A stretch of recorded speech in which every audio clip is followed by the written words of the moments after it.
que tous les participants, sans exception, qui ont su mettre le Sénégal au-dessus de tout pour produire en un temps record des recommandations fort stratégiques sur les différentes dimensions de la vie sociale, politique, économique et culturelle de notre pays.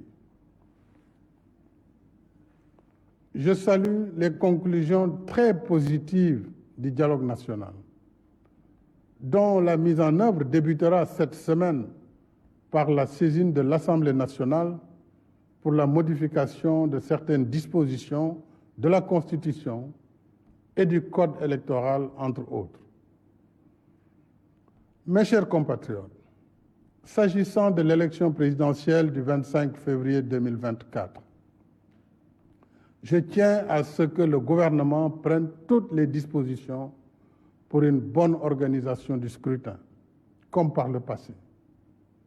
En ce qui me concerne, j'ai suivi avec beaucoup d'attention et d'émotion les différentes manifestations de soutien à ma candidature pour un second quinquennat.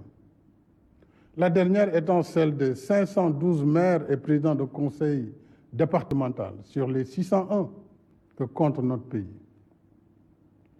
À cela s'ajoutent les soutiens de la diaspora, de mouvements de jeunes, de femmes, de nos respectés sages, d'enseignants, d'arabisants, de mouvements de religieux et bien d'autres groupes, tous déjà prêts pour mener le combat de ma réélection.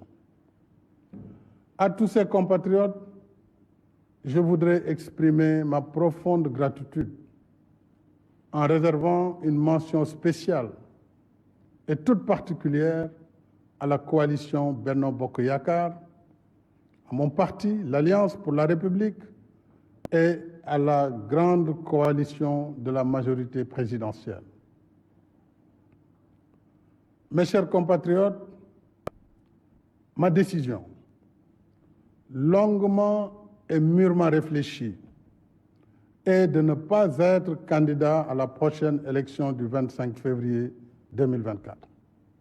Et cela, même si la Constitution m'en donne le droit. En effet, depuis la révision constitutionnelle de 2016, le débat juridique a été définitivement tranché par la décision du Conseil constitutionnel numéro 1 C-2016 du 12 février 2016.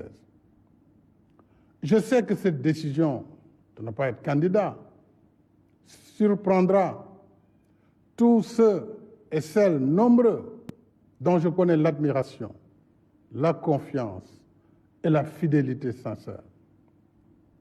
Elle surprendra aussi ceux et celles qui souhaitent me voir encore guider la construction du Sénégal, qui trouvent de plus en plus ses marques.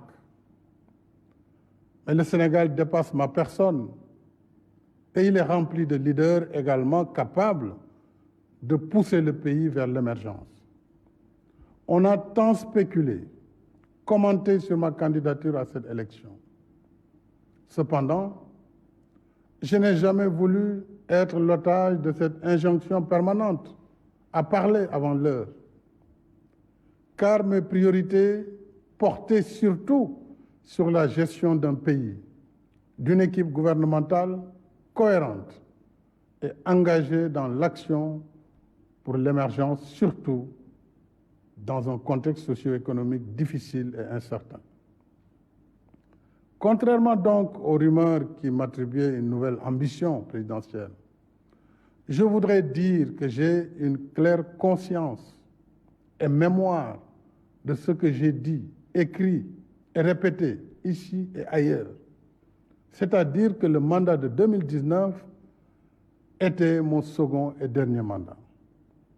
C'est cela que j'avais dit et c'est cela que je réaffirme ce soir. J'ai un profond respect pour les Sénégalais et les Sénégalaises qui m'ont lu et entendu. J'ai un code d'honneur et un sens de la responsabilité historique qui me commande de préserver ma dignité et ma parole. Je rends ici un hommage à mes prédécesseurs, les présidents Léopold Sédar Senghor, Abdou Diouf et Abdoulaye Wade, dont les parcours sont bien sûr différents, mais qui ont contribué chacun à construire l'image de ce Sénégal démocratique qu'il faut perpétuer. Je ne saurais faire moins. Et d'ici la transmission du pouvoir au futur président de la République, Inch'Allah, le 2 avril 2024, j'assumerai avec responsabilité et fermeté toutes les charges qui incombent à ma fonction, en vertu du mandat que vous m'avez confié et en étroite cohérence avec mon serment constitutionnel. Je continuerai de consacrer toutes mes forces à défendre sans faille les institutions constitutionnelles de la République, le respect des décisions de justice, l'intégrité du territoire, la protection des personnes et des biens. Je resterai à vos côtés, à votre écoute et au service de la République et de la nation. Nous avons des réalisations indéniables et un potentiel incroyable. Mais soyons vigilants et conscients des difficultés, des obstacles qui sont réels et de l'activisme des ennemis de l'intérieur et de l'extérieur. L'enjeu essentiel pour moi, c'est que notre cher Sénégal, ce pays que j'ai à cœur, que vous avez à cœur, garde le cap vers l'émergence dans la voie de l'action, de la paix, de la stabilité, du respect du droit, de l'ordre public, dans l'unité nationale et la cohésion sociale. Cela exige de chacune, de chacun de nous, l'adhésion à notre modèle de société fondé sur la démocratie, la liberté, le respect de nos valeurs socio-culturelles, le respect de ce vivre ensemble qui a su jusqu'ici nous rassembler, le respect de nos religions, de nos confréries et de nos guides religieux. En somme, le respect de notre identité collective sénégalaise, qui est ancrage dans le socle socio-culturel sénégalais et africain, mais aussi ouverture dans la modernité. C'est seulement ainsi que nous pourrons poursuivre ensemble, épaule contre épaule, notre élan commun vers notre destin commun,